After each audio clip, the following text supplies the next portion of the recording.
오늘 이 아침에 우리에게 주신 하나님의 말씀은 야고보서 2장 3절에서부터 6절까지의 말씀, 우리 다 같이 한 목소리로 합독하시겠습니다. 시작.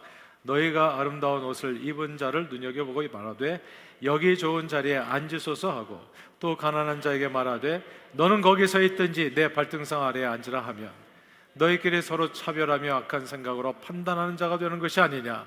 내 사랑하는 형제들아, 들을지어다. 하나님이 세상에서 가난한 자를 택하사 믿음에 부요하게 하시고, 또 자기를 사랑하는 자들에게 약속하신 나라를 상속으로 받게 하지 아니하셨느냐. 너희는 도리어 가난한 자를 업신여겼도다. 부자는 너희를 억압하며 법정으로 끌고 가지 아니하느냐.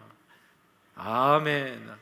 하나님 아버지, 오늘은 가난한 자들을 택하사라고 하는 제목으로 말씀 나옵니다. 성령 하나님께서 오늘 말씀을 들을 때 또 전하는 자나 받는 자의 심령에 역사해 주시어 하나님께서 우리 각 사람에게 허락하신 약함과 장애를 통해 서로를 사랑으로 돌보아 세우며, 또한 천국의 소망 가운데 믿음으로 승리하는 삶을 사는 저희 모두가 되도록 축복해 주옵소서. 예수 그리스도 이름으로 기도합니다. 아멘.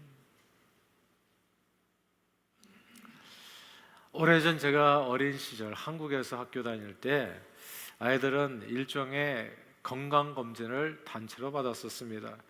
필요한 예방주사를 글쎄 학교에서 받았죠. 그래서 막 불주사 맞아가지고 여기 이렇게 막 부어오르고, 그리고 키와 몸무게를 재고, 그리고 기본적인 청력 시력 검사를 받았던 것으로 기억합니다.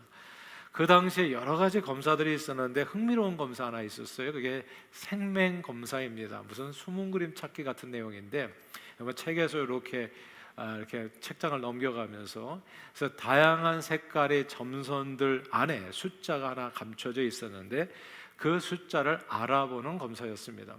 대부분의 학생들은 너무나 쉽게 이거 금방 알아맞혔는데, 정말 가끔씩 그 숫자를 구별해내지 못하는 아이들이 있었어요. 색깔을 식별하지 못하는 장애가 있는 아이들, 이제 보통 생명이라고 불렀었죠. 그러나 이 생명이라고 하더라도 다 같은 생명이 아니더라고요. 흑백을 보는 것처럼 아예 색 자체를 구별하지 못하는 전 생명이 있습니다. 거의 이런 사람들은 진짜 드문 케이스인데요. 그러니까 세상이 다 흑백으로 보이는 거예요. 이런 세상이 아니라 노란색, 파란색 아무것도 구분을 못하는 그냥 흑백인 세상. 그리고 청황생맹이라고, 청색과 황색만을 구분하지 못하는, 그렇게 회색으로 보는. 근데 가장 흔한 그 생명이 그게 적록생명이라고, 적색하고 녹색이 구분이 안 되는 거예요.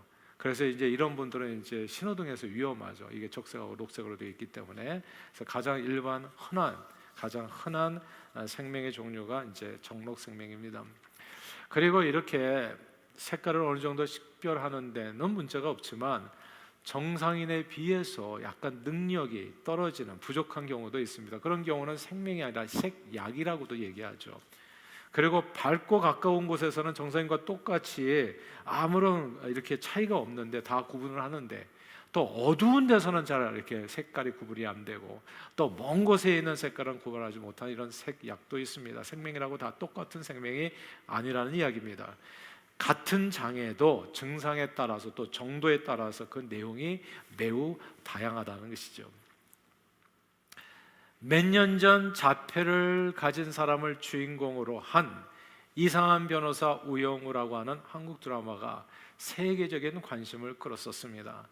그리고 그때 사람들은 일종의 발달 장애인 이 자폐증을 자폐증이라고 부르면 안 되고 자폐 스펙트럼 장애라 이렇게 불러야 된다는 것을 알게 됐어요. 자폐 스펙트럼으로 불러야 하는 이유는 자폐증이란 일종의 사회성 발달 장애 질환인데, 이런 자폐증을 가진 사람들이 다 똑같은 증상을 갖는 것이 아니라는 거죠. 알고 보니까 매우 다양한 증상을 갖고 있고, 또한 그 심각도도 이상한 변호사 우영우처럼 사회생활이 가능한 경미한 상태에서부터 아예 사회생활이 불가능한 매우 심각한 상태까지 폭넓게 이게 분포하기 때문에, 스펙트럼으로 분포하기 때문에 자폐증이라고 해서는 안 되고 자폐 스펙트럼 장애라 불러야 된다. 근데 저희 조카도 이렇게 사실 자폐가 있거든요.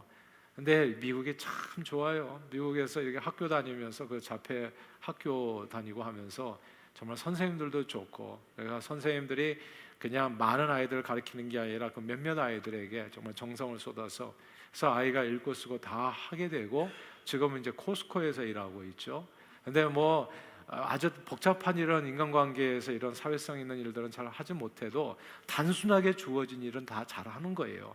그래서 사회적으로 이런 경미한 상태의 자폐증을 가진 그런 사람이 있는가 보면 정말 아예 전체가 불가능한 사람도 있다. 그래서 이게 스펙트럼이라는 겁니다. 사랑하는 여러분, 이 스펙트럼에 포함되지 않은 사람이 어디 있겠어요, 사실. 살다 보면 누구나 다 스펙트럼, 정도의 차이는 있지만 신체 장애, 정신장애, 사회적 장애 등 이런저런 장애를 누구나 다 겪게 됩니다. 장애를 안고 태어나는 선천적 장애인들도 있지만 선천적 장애인은 10명 중에서 1명도 안 된다고 그러죠. 조사해 보니까 4.4%예요. 그러니까 100명 중에서 4.4명 이 정도밖에 안 돼요. 선천적으로 태어나는 장애인들은. 나머지 그러니까 보통 10명 중에서 9명 후천적 장애인. 후천적 장애의 가장 큰 원인은 교통사고와 산업재해 등 이런 불의의 사고, 또한 질병으로 인한 후천적 장애인도 많습니다. 어렸을 때만 아파가지고 귀가 잘 안 들린다든지 질병으로 인한 후천적 장애도 많은 거예요. 이 영구적인 장애를 안고 사는 경우도 있지만 팔다리가 부러져가지고 기부스하고 일정 기간 장애를 안고 사는 경우도 있습니다. 그리고 나이가 들어가면 어쩔 수 없이 노화 현상으로 이곳저곳이 아프면서 일종의 장애를 갖고 살게도 돼요. 살다 보면 누구나 다 스펙트럼, 정도의 차이는 있지만 신체 장애, 정신적 장애, 사회적 장애 등 이런저런 장애를 갖고 살게 돼요. 그 중에 언어 장애도 있습니다, 여러분. 수년 전에 그 리틀페리 여기 경찰관에 나이든 남자분 한 분을 갖다가 동양인인 그분을 우리 교회로 모시고 왔어요. 그러니까 동양인이 길에서 혼자 이리저리 헤매고 있어가지고 이 집 저 집 기웃거리면서, 그러니까 이제 동네 주민이 신고를 해가지고 이제 경찰이 갔는데 경찰이 뭐라고 물으니까 대답도 안 하고 말도 안 하고. 근데 가만 보니까 에이시안. 그래서 우리 에이시안 교회라고 해가지고 우리 교회를 그냥 무작정 데리고 온 거예요.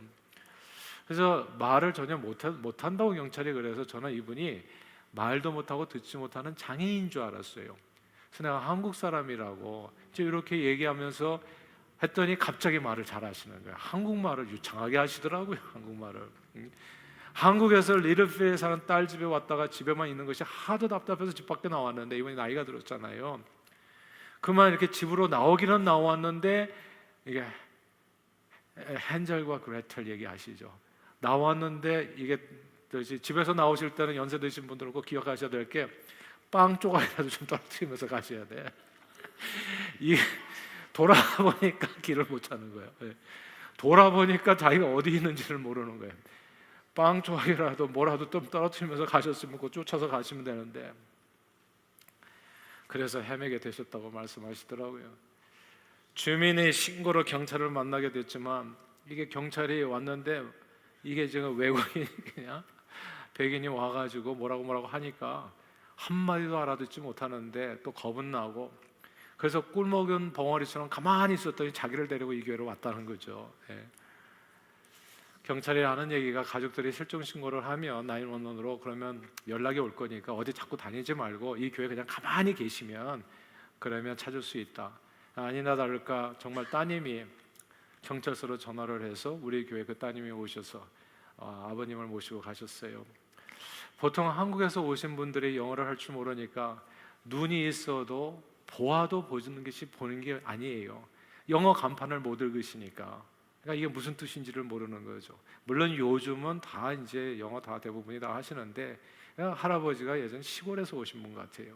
그러니까 영어도 몰라. 눈이 있어도 알지 못하고, 귀는 있어도 듣지 못하고, 입은 있어도 말하지 못하니 이게 장애인이 아니신데 완전히 장애인 신사가 된 겁니다.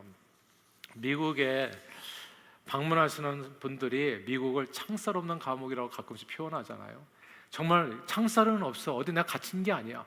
근데 어디를 가도 감옥 같은 느낌이에요. 이런 느낌을 갖고 그렇게 부르는데 이유가 있는 겁니다. 생각해 보면 이 세상을 살면서 정도의 차이가 있을 뿐이지 장애가 아예 없는 사람은 하나도 없습니다. 저는 지금은 굉장히 많이 나아졌어요. 근데 사람의 얼굴을 어느 순간에 제가 알게 됐어요. 사람의 얼굴을 잘 알아보지 못한다는 거. 그래서 혹시 여러분들 제가 여기 팔팡이나 만났을 때 몰라 보더라도 너무 슬퍼하거나 노여하지 마시고요. 제가 안면 장애 인식이 있다는 걸 알았어요. 근데 이게 가만 보니까 언제부터 생겼나 보니까 지금은 많이 나아졌어요. 근데 어렸을 때부터 우리 한국 사회에서는 사람 얼굴을 쳐다보면 안 돼요. 부모님 앞에서도 항상 고개를 숙이고, 뭐 임금님 앞에서도 다 신하들의 고개, 임금님 얼굴을 어느 안전이라고 고개를 드느냐 해가지고 고개를 못 들어. 그리고 부모님의 얼굴, 눈을 쳐다볼 수가 없어요. 눈을 쳐다보면 어디서 눈을 똑바로 뜨고 쳐다보냐고. 그냥 몽둥이 세례가 날라오니까 선생님 얼굴도 본 적이 없어. 눈을 마주치면 아무튼 안 되는 거야. 아니 친구들끼리 눈 마주치면 싸웠어. 뭘 쳐다보냐고 해가지고. 그러니까 이게 다 트라우마가 돼가지고 사람 얼굴을 제대로 안 보는 게 이게 뭐가 된 거예요. 그러니까 이게 이상한, 저만 그런 건 아닐 거예요. 틀림없이. 게다가 좀 생각해 보니까 분노 조절 장애도 있었던 듯 싶어요. 이게 분노 조절의 장애가 있을 수밖에 없는 게 학교에서 하도 얼차려 받고 두드려 맞다 보니까 다 분노가 있어. 분노. 건드리면 다 터져. 시한폭탄들이 가만 보면 한국 분들이 그런 분들이 생각보다 많아요. 그리고 그 수년 전에 갑자기 그런 게 생겼어요. 폐쇄 공포증이라고. 이게 어디 이렇게 갇혀 있으면 답답하게 느껴지더라고요. 숨을 못 쉬겠고. 근데 특별히 비행기 탔을 때, 제 비행기 탔을 때 어느 날 그 안쪽 시트를 못 타겠더라고요. 옛날에는 젊었을 때는 그 안쪽에만 앉고 싶어요. 창가 쪽에만. 그게 넘버원 자리. 그래서 창가 쪽에 없으면 너무너무 아쉬워하고 그거 좀 바꿔달라고 하고. 근데 지금은 가장 선호하는 자리가 양쪽 옆이 아니라 가운데 자리. 옛날에는 가장 싫어했던 자리. 가운데 자리, 그리고 가해 자리. 이게 좋은 거예요. 이게 달라진 거예요, 사람이. 그리고 신체적인 장애는 나이가 들어가면서 허리부터 발목, 무릎 이곳저곳에 하나씩 둘씩 계속 생기는 듯 싶어요. 그리고 요즘 저는 눈이 잘 안 보입니다. 제가 요즘 눈에 뵈는 게 없어요, 여러분. 조심하셔야 돼요. 뵈는 게 없어. 아무튼 이 장애는 이게 스펙트럼으로 나타난다고. 살다 보면 누구나 다 이게 스펙트럼처럼 정도의 차이는 있을지 모르지만 신체 장애, 정신 장애, 사회적 장애든 이런저런 장애를 겪게 됩니다. 그때 서로의 장애를 어떻게 바라보고 어떻게 대하느냐가 매우 중요합니다. 그러니까 생각해 보면 내 모습도 이렇게 약한데 이보다도 훨씬 더 약한 사람들이 있잖아요. 진짜 1급 장애, 2급 장애 이런 분들, 그런 분들을 어떻게 대하면서 살아야 될 건가? 이런 게 되게 심각한 문제라는 거죠. 중요하고. 오늘 본문의 이야기입니다. 예수님을 믿는 성도들이 서로의 약함을 보게 되었을 때 어떻게 돼야 되는지. 오늘 본문 4절에서 야고보 사도는 이렇게 얘기해요. 사람을 차별하며 악한 생각으로 다른 장애인들을 판단하지 말라. 너보다도 약하고 부족한 부분이 보일 때 다른 사람에게서 그냥 차별하지 말고 제발 악한 생각으로 손가락질하지 마라. 판단하지 말라. 이렇게 오늘 본문은 권면해 주는 겁니다. 신약 성경 시대의 교회들이 이곳저곳에 세워지다 보니까 빈부귀천 남녀노소 상관없이 다 교회로 이렇게 나와서 이렇게 앉아서 예배드리게 됐잖아요. 그러다 보니까 교회 내는 자연스럽게 온전한 사, 그렇지 않은 사람, 부자, 가난한 사람이 섞여서 살게 된 겁니다. 신앙생활을 하게 된 거예요. 그리고 어떤 사람들은 금가락지 끼고 아름다운 옷을 입고 들어온 부자들에게는 좋은 자리를 안내하고 남루한 복장에 가난한 자는 홀대하고 아무데나 앉으라고 하는 일이 벌어진 거죠. 그래서 야고보 사도는 그런 차별을 잘못된 행동이라고 책망한 것입니다. 왜냐하면 하나님의 구원은 남녀노소 빈부귀천 상관없이 종이나 자유자나 유대인이나 헬라인이나 상관없이 모두에게 차별 없이 임하는 하나님의 은혜이기 때문입니다. 그리고 하나님의 뜻은요, 어쩌면 그렇게 자연법칙하고 똑같아요. 물은 높은 데서 낮은 데로 흐릅니다. 이게 하나님께서 만드신 세상이에요. 물은 가만히 두면요 낮은 곳으로 점점 흘러가요. 그래서 지하 쪽에 지하수로 고이는 거잖아요. 바다로 다 흘러가는 거잖아요. 물은 높은 데서 낮은 곳으로 흐르듯이 하나님의 뜻은 부요한 자가 가난한 자를 돌보는 것이요, 강한 자가 약한 자를, 건강한 자가 병든 자를, 지혜로운 자가 우둔한 자를 돌보는 것입니다. 하나님의 뜻은 정상인과 장애인을 차별하는 것이 아니라 정상인이 장애인의 약함을 돌보는 것입니다. 오늘 장애인 주일이잖아요. 이 말씀을 꼭 우리가 깊이 들었으면 좋겠어요. 이게 하나님의 뜻입니다. 하나님의 뜻은 물이 높은 곳에서 낮은 곳으로 흐르듯이 정상인과 장애인을 차별하는 것이 아니라 정상인이 장애인의 약함을 돌보는 것입니다. 그리고 사실 우리 인간은요 모두 다 1급 장애인으로 태어난다는 거 아세요?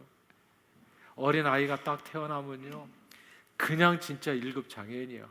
그냥 누워있는 것밖에는 못해요. 몸을 뒤채지도 못해. 몸을 요렇게를 못해. 그냥 이게 전부예요.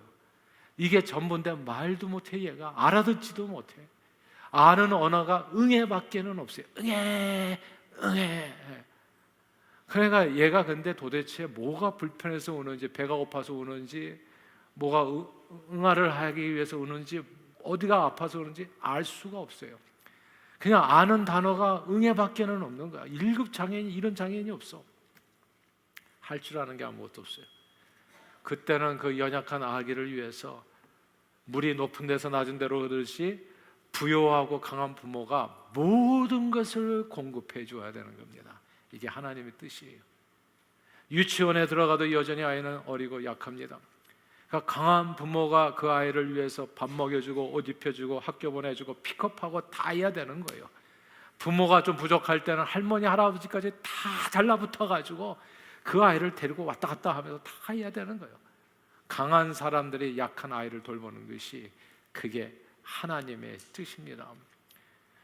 그러나 이제 그 약한 아이가 성장해서 결혼하고 신체적으로 경제적으로 모든 부분이 강해지고 풍성해지면 그 다음에는 많이 약해진 부모를 공경함으로 돌볼 수 있어야 됩니다. 물은 높은 데서 낮은 데로 흐르듯이 건강하고 부요한 자녀들이 약하고 가난한 부모를 돌보는 것이 하나님의 뜻입니다. 그 뜻대로 사는 사람에게 내가 이 땅에서 부모를 공경하면 네가 이 땅에서 잘되고 장수하리라, 하나님의 축복이 또 그렇게 임하는 거예요. 사람은 누구나요 강할 때가 있고 약할 때가 있습니다. 때가 있을 뿐이에요. 항상 젊음을 가지고 영원히 사는 것 아니에요. 강할 때가 있고 약할 때가 있어요. 지혜로울 때가 있고 어리석을 때가 있습니다. 머리가 핑핑 돌아갈 때가 있고 사람 이름도 기억나지 않을 때가 있어요. 그 때가 있다고요. 건강할 때가 있고 병들 때가 있어요. 제가 지금도 기억하는데 남쪽에서 버지니아에서 목회할 때 만나서 그 목사님이 70세, 그때 70세 넘으셨는데 그분이 어느 날 우리 목회자들께 밥을 먹는데 그 얘기를 하시더라고요. 좀 얼굴이 좀 우울해 보이셔요. 그래서 왜 이렇게, 그래서 자연스럽게 얘기를 하셨는데 자기가 젊었을 때 신혼 때, 그러니까 맨 처음에 이렇게 그 신혼방 들어갈 때 자기 아내를 번쩍 안고 자기가 들어갔다는 거예요. 신혼방으로. 그랬는데 엊그저께, 그러니까 70대 넘으신 분이셨는데 엊그저께 우연히 집에서 자기 아내하고 몸싸움이 벌어졌는데 본인이 글쎄 밑에 깔렸다는 거예요. 밑에 깔려가지고 너무나 실망해가지고 내가 어떻게 이렇게 됐나. 근데 못 일어나겠다는 건강할 때가 있고 미끄릴 때가 있어요. 그래서 제가 보니까 이 남자들이 아내에게 잘해야 되더라고. 끝에 어떻게 될지 몰라. 잘해. 정상적으로 움직일 때가 있고 많은 장애를 안고 살 때가 있어요. 부유할 때가 있고 가난할 때가 있어요. 때마다 사람의 모습은 달라져요. 근데 하나님의 뜻은 언제나 가진 자가 없는 자를, 건강한 자가 병든 자를, 강한 자가 약한 자를, 지혜로운 자가 어리석은 자를, 정상인이 장애인을 차별하지 않고 돌보는 겁니다.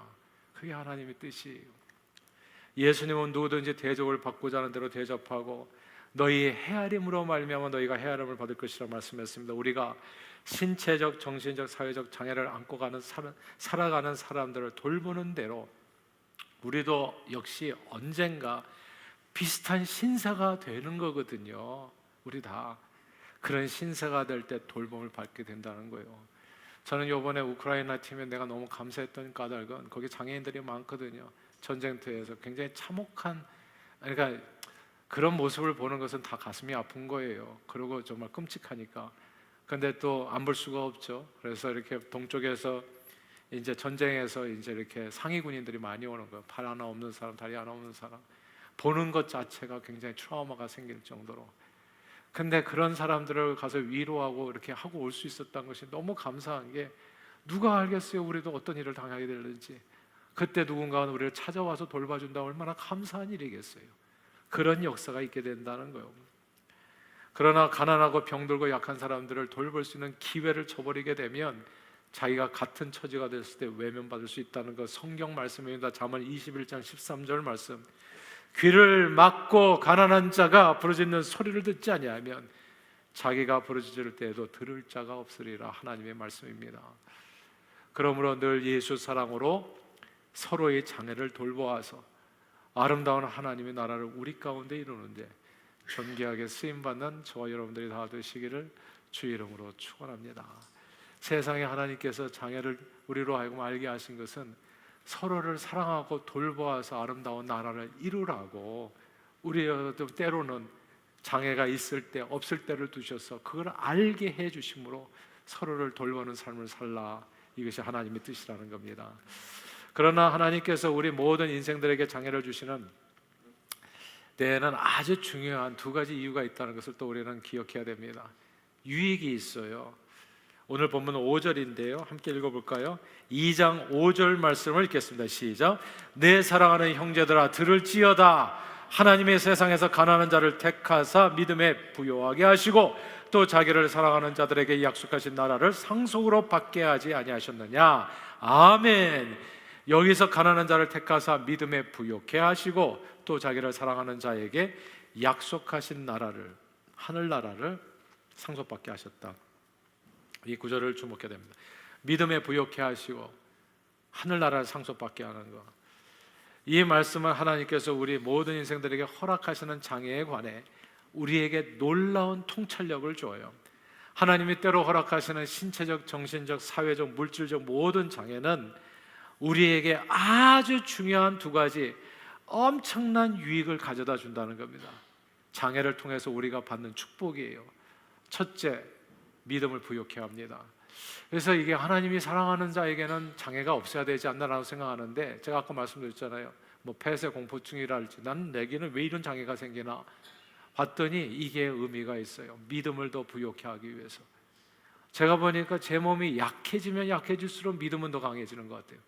정말 사도 바울의 고백처럼 겉사람은 후패하나 속사람은 날로 새로워지듯이 정말 깜깜한 어둠이 되면 될수록 누가 더 환명하게 보여요? 빛나는 별들이 보이지 않았던 별처럼 빛나는 주님의 모습이 더 선명하게 보이는 거예요. 믿음이 부요케 되어지더라고요. 어려움을 통해서. 아브라함은 나이 거의 100세가 되도록 아이를 낳지 못하는 장애가 있었습니다. 그러나 그 장애를 통해서 아브라함의 믿음이 견고해졌습니다. 성경은 로마서 4장 이하 이렇게 얘기했어요. 아브라함이 100세나 되어서 자기 몸이 죽은 것 같고 사라의 태가 죽은 것 같음을 알고도 둘 다 장애인이 된 거죠. 아이를 못 낳는 장애인이 완벽한 장애인이 100% 된 거예요. 알고도 믿음이 약해지지 아니하고 믿음이 없어 하나님의 약속을 의심치 않고 믿음으로 견고하여져서 하나님께 영광을 돌리며 약속하신 것을 또한 능히 이루실 줄을 확신하였다 말씀했습니다. 하나님이 허락하신 장애는요, 믿음을 부요케 하더라고요.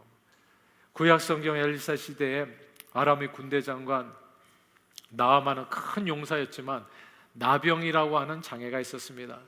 그러나 그는 이스라엘 여종의 조언을 듣고 엘리사 선지자를 만나서 나병을 고친 후에 이렇게 고백합니다. 이제부터는 제가 번제물과 다른 희생 제사를 여호와 외 다른 신에게는 드리지 아니하고 다만 여호와께만 드리겠나이다.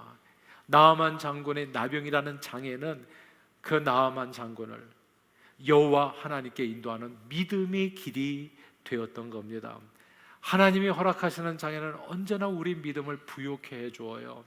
신약성경 마태복음 9장에 보면 12년 혈류증으로 고생하던 여인이 예수님이 겉옷만 만져도 구원을 얻으리라는 생각에 예수님이 뒤로 살며시 와가지고 겉옷을 만지잖아요. 그때 주님이 그녀를 보고 이렇게 말씀하셨어요. 딸아, 안심하라. 내 믿음이 너를 구원하였다. 그리고 여인은 고침을 받습니다. 여인에게 있었던 이 혈류증이라는 장애가 그 여인으로 하여금 예수님에 대한 이 믿음을 갖게 했고, 그 여인은 믿음으로 고침을 받게 됩니다. 하나님이 허락하신 장애는 늘 우리로 하여금 믿음에 이르게 한다는 것, 믿음을 부욕해야 하는 도구가 됩니다. 마가복음 10장 46절 이하에 보면 예수님께서 여리고에서 나가실 때 맹인 거지 바디메오가 길가에 앉았다가 예수란 그 소리를 듣고 소리 지르죠. 그래서 구하여서 눈을 뜨는 은혜를 입게 됩니다. 그때도 역시 예수님께서는 바디메오에게 가라, 내 믿음이 너를 구원하였다 말씀해 주셨어요. 바디메오의 시각 장애가 예수를 믿게 하는 통로가 되었던 겁니다. 사실 이런 예는 성경에요, 숱하게 나와요. 숱하게.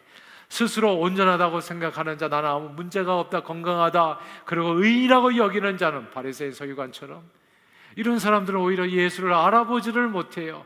믿음이 1도 상관이 없었지만은 신체 장애인, 병자, 귀신 들린 자, 그리고 죄인과 같이 각종 장애로 고생했던 사람들은 모두 예수님에 대한 믿음을 갖고 예수님의 은혜를 입어서 고침을 받게 됩니다. 하나님이 허락하시는 장애는 언제나 우리의 믿음을 부욕해 해줍니다. 그러므로 여러분 가운데 이런저런 이유로 어떤 장애를 갖게 되신 분이 계시다면 오히려 그 장애를 통해서 구원자 예수 그리스도를 더 깊이 만나는 기회가 될 수 있게 되기를 바랍니다. 우리 각 사람에게 주어진 연약함과 장애가 무엇이든지 간에 그 모든 장애를 통해서 믿음이 더욱 견고해지고 하나님밖에 주실 수 없는 치유와 회복과 구원의 은혜를 체험해서 주님께 영광 돌리는 우리 모두가 되기를 주의 이름으로 축원합니다. 두 번째로 하나님께서 허락해 주시는 장애 유익이 있는데요, 오늘 본문에 보니까 우리로 하여금 하나님의 나라 천국을 상속받게 하는 게 장애를 통해서 얻어지는 축복이라는 거죠. 막달라 마리아는 7 귀신 들린 그런 장애를 갖고 있었는데 예수님이 고침을 받고 예수님을 끝까지 따라서 부활의 증인이 되는 영광을 얻습니다. 하나님의 나라를 상속받게 된 거예요. 세리장 삭개오는 키가 작은 장애를 갖고 있었어요. 근데 주님 만나기를 소원해서 뽕나무에 올라가잖아요. 그런 열심으로 주님을 만나 또 회개하고 구원을 받습니다. 하나님의 나라를 상속받았던 겁니다. 예수님과 함께 십자가에 달려 죽어가던 강도 중 한 사람, 그 마지막 순간에 죄와 죽음이라고 하는 무서운 장애 앞에서 회개하고 예수님의 은혜를 구하여 내가 오늘 나와 함께 낙원에 있으리라는 놀라운 축복을 받게 됩니다. 하나님의 나라를 상속받은 것입니다. 이렇게 하나님이 허락하시는 장애는 그 장애를 가진 사람으로 하여금 하나님 나라를 상속받도록 돕는 도구가 될 수 있어요. 사실 예수 믿고 천국의 소망 가운데 사는 사람들은 대부분 이 세상에서 뭔가 이렇게 비교해보면 남보다 부족한 것이 참 많아요. 제가 평생을 교회 살았거든요. 저 모태신앙으로 평생을 교회 다니는 분들을 면면을 살펴보니까 정말 100%는 아니라고 보는데 진짜 대다수가 다 문제가 있는 분들이에요. 이런저런 장애가, 뭐 신체적인 아니면 성격. 저는 예전에 왜 교회가 이렇게 자꾸 싸우고 사람들이 이렇게 문제가 많나 그랬더니 그 교회 성격 장애인들이 교회를 좋아하더라고요. 교회를 많이 나와, 교회를. 네. 그래서 교회에서 그 성격 장애가 나오는 거예요. 정상이 아니야 보니까. 네. 근데 그게 또 감사해요. 그러니까 그 장애인들이 오는 데가 알고 보니까 교회가 맞아요. 예수님을 내가 아무 문제도 없는데 뭐하러 찾겠어요? 근데 이게 장애가, 어떤 장애가, 가장 무서운 장애가 뭐냐면 자기가 장애가 있는데 자기가 장애가 없다고 착각하는 장애, 있는데 없다고 착각하는 장애, 가장 무서운 바리새인이잖아요. 네가 소경인데 소경이 아니라고 하기 때문에 네 죄가 그대로 있다. 아직도 자기가 장애인인지 모르고 사는 사람도 있잖아요. 이게 왜 교회를 나오지 않아? 그러니까 주님을 모르니까 주님을 찾지 않은 사람들. 그런데 가만 보니까 주님을 찾는 것은 우리가 장애가 있기 때문에 죄로 인해서 우리는 죽음이라는 장애를 입게 됐어요. 그러니까 이걸 해결을 못해. 이게 해결되는 게 장애라고 하는 것은 영구적인 거거든요. 이 땅에 사는 날 동안에. 근데 그 장애를 극복하기 위해서 주님 앞에 나오는 거야. 인생의 멍해를 벗기 위해서 주님 앞에 나온다. 찬양도 있잖아요. 형제들아, 그래서 바울 사도는 고린도전서 1장에서 이렇게 얘기했어요. 너희 부르심을 봐라. 육체를 따라서 가만 봐라. 지혜로운 자 많지 아니하고 능한 자 많지 않고 문벌 좋은 자 많지 않고. 그 이유가 있다. 하나님께서는 세상에 미련한 것들을 택하사 지혜 있는 자들을 부끄럽게 하시고 세상에 약한 것들을 택하사 강한 자들을 부끄럽게 하시면서 하나님께서 세상에 천한 것들과 멸시받는 것들과 없는 것들을 택하사 있는 것들을 폐하려 하시나니 이는 아무 육체도 하나님 앞에서 자랑치 못하게 하려 하심이라 말씀했습니다. 하나님께서는 우리 각 사람에게 약함과 장애를 허락하셔서 우리 각 사람의 능력이 아니라 오직 하나님의 은혜로 구원을 얻고 약속된 천국을 상속받게 해주셔서 하나님만을 자랑하며 주님께만 모든 영광을 돌리도록 하셨습니다. 생각해 보니까 저도 성격 장애가 있었던 것 같아요. 근데 이만큼 된 건 진짜 하나님의 은혜예요. 성격 장애가 있었기 때문에 주님을 더 간절히 찾았겠죠. 제가 초창기에요, 예수 이렇게 내 마음의 구원자와 주님으로 영접하고 나서 가장 많이 기도했던 게 하나님 사랑하는 사람이 되게 해달라는 기도였어요. 사람을 사랑할 줄 모르는 장애가 있었죠. 사실 내 입밖에 모르고 제가 무슨 우크라이나에 사람을 보내는 사람이 되겠습니까? 정말 이 22살 때 예수를 뜨겁게 만나는데 그 전 나 같으면은 아무 데도 안 갔을 거예요. 맨날 계획하기를 배낭 메고 어디 놀러 갈까 이거 계획하고 살았을 겁니다. 지금까지 그렇게 허송세월하면서 살았을 거라고요. 근데 주님을 만나고 나서 그 성격 장애가 고쳐진 거예요.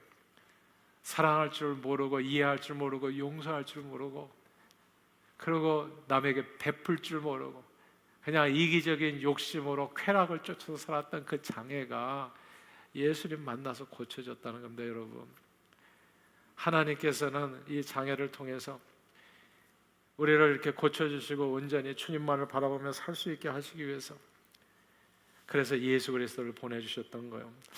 사실 하나님께서 우리에게 장애를 허락하신 까닭은 우리가 천년 만년도 살 수 없는 이 땅에서 이 장애를 고침받으면 또 뭐 하겠습니까? 그래서 온전하게 내가 우리 신체적인 장애가 갔다 해서 이거 고치고 제가 폐쇄공포증 얘기했는데 그거 고쳐진다고 해서 제가 안 죽겠어요? 저는 어차피 죽어요. 조금 있으면. 그러니까 이 천년만년도 살지 못하는 이 세상에서 그냥 요거 잠깐 건강하게 살기 위해서 장애를 주신 것은 아니라는 뜻이에요. 그럼 하나님께서 내게 장애를 주신 것은 이 장애를 통해서 알아라 네 육신의 연약함을 그리고 이 세상은 네가 영원히 거할 곳이 아니다. 약속하신 그 천국을 상속받게 하기 위해서 그것을 깨닫게 하기 위해서 하나님께서 우리에게 장애를 주신 것 이걸 알게 되는 거예요. 저는 그래서 어제나 오늘이나 내일도 아마 그러리라 생각하는데 주님 다시 오시는 그날을 정말 기다려요. 주님 어서 오시기를 아멘 주여 어서 오시옵소서 마라나타. 완전히 장애를 벗는 그 꿈을 갖게 하기 위해서 우리에게 하나님께서 때로는 장애를 주셔서 결국 장애를 다 겪게 되거든요. 사람이 죽는 것은 장애로 죽는 거예요. 뭐 숨을 잘 못 쉰다든지 어떤 장애로 인해서 눈을 감게 되는 거예요. 그걸 통해서 정말 하나님의 나라를 상속받게 하기 위해서 하나님께서 우리에게 주신 선물이 장애라는 것을 또 알게 되는 겁니다. 그러므로 우리 각 사람에게 주어진 이 연약함과 장애를 통해서 더욱 주님을 믿고 의지하며 약속된 천국을 믿음으로 상속받는 저와 여러분들이 다 되시기를 주의 이름으로 축원합니다. 말씀을 정리할게요. 오늘은 장애인 주일입니다. 장애는 특정한 사람에게만 나타나는 약함이나 결함이 아닙니다. 장애는 누구든 평생 사는 날 동안에 다 겪게 되는 과정입니다. 60대까지 아마 제 나이 좀 더 되셨을 텐데 65세, 67세 저희 어머니 엄청 건강하셨어요. 그냥 굉장히 활동적이라서 뛰어다니셨습니다. 뛰어다니셨어요. 그래서 동네에서 가만 뛰어다니는 그 에이시안 어머니 가만 보니까 우리 어머니더라고. 막 뛰어다니셨어요. 근데 그 60대에 한번 꽈당 넘어지셨어요. 그러니까 그냥 사고로 넘어졌는데 무릎을 꽝 치셨어. 그 이후로부터 장애인 아닌 장애인이 되셨어요. 잘 걷지를 못하셨어요. 87세에 돌아가실 때까지. 장애인이 진짜 우습게 되는 거더라고. 보니까 어느 한순간에 쾅 하면 그냥 비포 앤 애프터가 그렇게 달라지는 거예요. 장애는 특정한 사람에게만 주어지는 게 아닙니다. 생로병사하는 인생길에서 1급, 2급, 3급, 4급 장애 스펙트럼, 정도의 차이가 있을 뿐이지 장애는 누구든지 반드시 겪게 되는 과정입니다. 그러나 하나님께서 모든 인생들에게 이 장애를 허락하시는 이유가 있어요. 첫째 이유는 네가 정상인일 때 그거 영원하지 않다는 거 꼭 기억해라. 그거 기억해라. 그 때가 있는 것뿐이다. 이렇게 건강할 때가 있고 조금 지나면 그렇지 않을 때가 있는 거다. 그러니까 정상인일 때 장애인이나 혹은 약한 자들을 돌봐라. 물은 높은 데서 낮은 데로 흐르듯이 하나님의 사랑을 실천하라는 하나님의 선하신 뜻이 그 안에 담겨 있는 거예요. 제가 보니까 가끔씩 아픈 것도 가만 보니까 제가 아플 때마다 깨닫게 되는 거예요. 교회 안에서 연약한 사람들이 그 심정을 더 깊이 이해하게 되더라고요. 이건 진짜 아파보지 않은 사람은 몰라. 그러니까 이게 그런 경험을 통해 가지고 이게 동병상련이라고 그러나 그 마음을 이해하게 되는 거예요.